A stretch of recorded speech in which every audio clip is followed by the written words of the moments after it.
A Gem Buyer's Guide: The Effects of Cut on Price per Carat and True Value. This tutorial will help you learn to evaluate per carat price and whether you're getting your money's worth.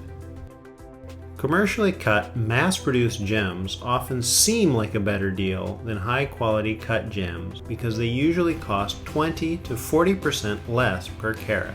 But price per carat is only one of many factors in getting the best value in a gem. This tutorial will explain how cut affects the value of a gem and can change anything from the color of the gem to the perceived size. We've assigned percentages to each factor to show how prevalent it is or how much of an effect it has on the gem. Understanding these issues will help you to determine what's the best deal when buying gemstones. The most common problem with commercial cuts is the window. When the central facets on the bottom of the gem are cut at too shallow an angle to reflect light, it creates a window that you can see through. Windowing causes significant loss of brilliance. Note the ring of deeper color and brilliance around the outside of the gem in contrast to the lifeless and paler center area. Commercial cutters use primitive machinery and are trying to retain the maximum amount of carat weight, so they have little regard for the proper angle. We estimate that the average gem loses from 10 to 50% of its visual brilliance due to windowing. Another thing to watch out for is a lot of extra bulge in the sides of the pavilion or belly of a cut gemstone.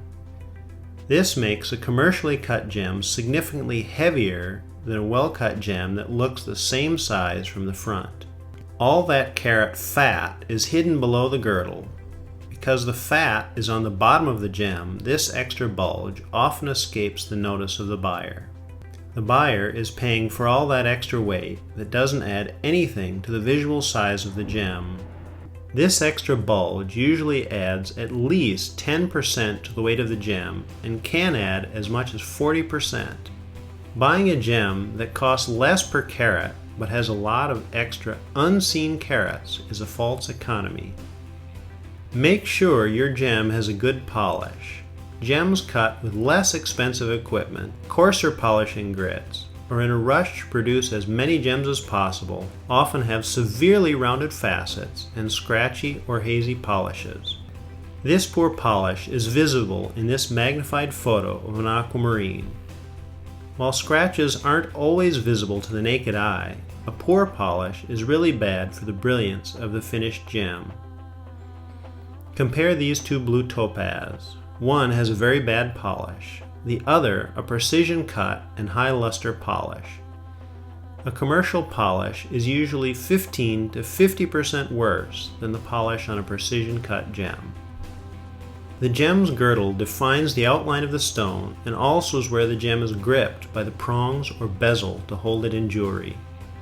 The girdle is vital to giving the gem a pleasing appearance and allow the goldsmith to set it easily and without damaging it.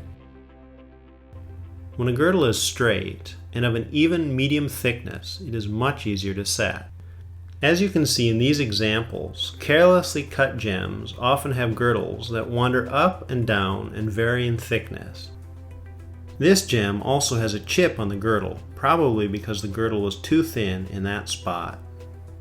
When the goldsmith cuts the seat to hold the gem in the ring's prongs or bezel, it is much easier to cut each seat at the same height instead of trying to match the height, angle, and size to follow a wildly varying girdle. If the seats are not cut perfectly to match the gem, part of the gem might not be supported, and when the prongs or bezel is tightened, this often breaks or chips the stone. It can also cause the gem to not be tight and secure in its setting.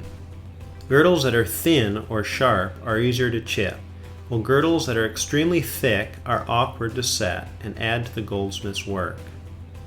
Buyers rarely think to examine carefully the girdle of the gem, but the girdle can make the gem anywhere from 5 to 80% harder to set. Rushed cutting on primitive equipment results in the majority of gems on the market being asymmetrical or crooked. Any significant amount of asymmetry in a shape that was intended to be symmetrical looks wrong to the eye. While jewelers can try to hide this with the design and gold work, a poorly cut gem can never be made fully right just by the setting. Gems can be crooked when seen from the front or when viewed from the side. Check for different sized corners, curves at different angles, and crooked pavilions. The pavilion is the bottom part of the gem. A precision cut gem should have none of these issues and be far more beautiful and easier to design around. You can expect from 10 to 30% asymmetry in most commercially cut gems.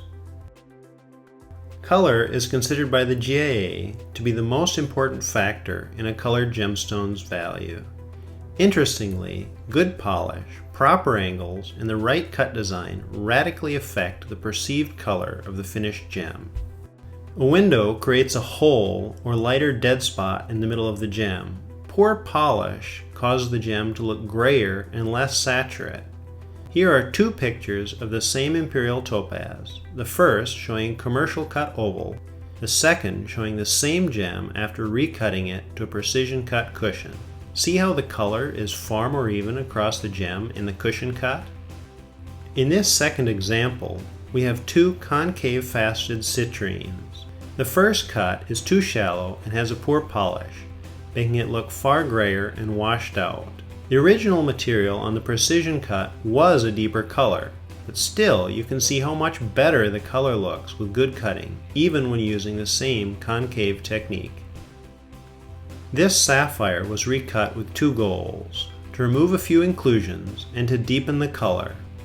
Color was deepened by changing the cut design, removing the window, and improving the polish. Look at the difference the cut made in the color. Color can be hurt by approximately 10 to 60% due to poor cutting.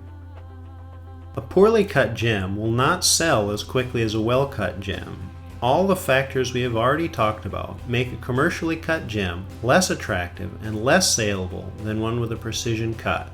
Remember that even though a commercial cut might seem cheaper at first, it isn't worth it if the gem takes longer to sell. We estimate that a well-cut gem sells 20 to 80% faster than a commercial cut. Since the vast majority of the gems in jewelry today are poorly cut, most people don't realize how beautiful a gem can be. When they see a well-cut gem, they are often amazed.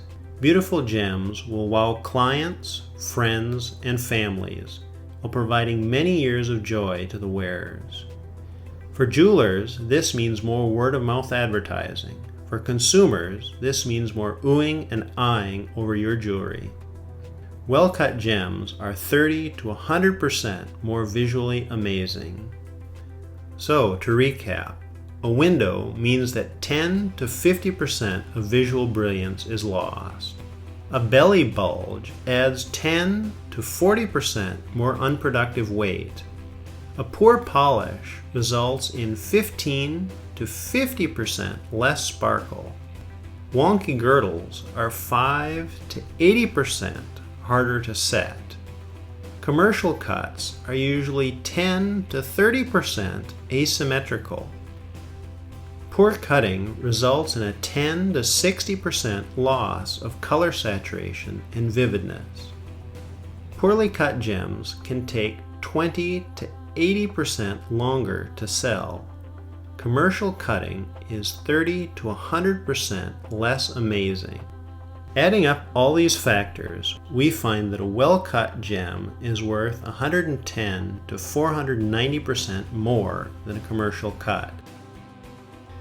Given that a good quality cut usually costs only 20 to 40% more per carat, you can see that a well-cut gemstone is actually a far better value. This is John Dyer. Thanks for watching. Please check out our website at www.johndyergems.com.